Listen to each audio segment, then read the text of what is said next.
Məğlub bolğan tərbiyə olsa, toxtumay davli sözləşini göstərdi. Yəni bu yerdəki ata-analar balalarga tərbiyə qilgan vaqtınızda toxtumay davli sözləb, üzünlükünü rast qilish əməliyyatda aldı burun bir məğlub bolğan tərbiyə.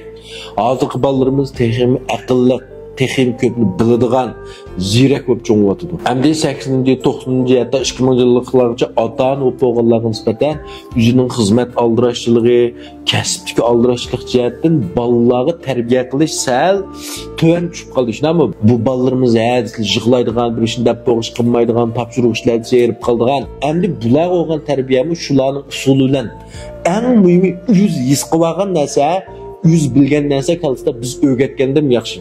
Mesela ma'lum bir ishlar desak, voy ma'lum mandaq degan deb mandaq qildi.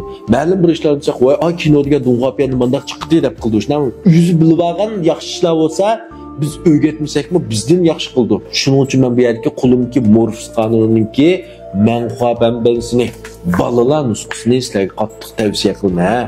Balalarga bir impressionlar har bir balani bulishni, buning hammasi mana karton, rasm shakllik balalarningki kayfiyatini tangshash, masalan, topshiriq ishlamaslik, telefon o'ynash, balalar o'tirishga maktabga munosabatni qanday bir taraf qilish deganlarni mushunda yaxshi bilalaydi.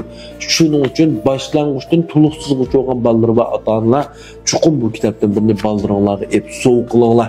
Basımlar arzon kirasi haqsiz ko'rib qolgan bo'lsanglar, balalarga endi mush kitobni ep berishim chidimsanglar, bo'ldi demak.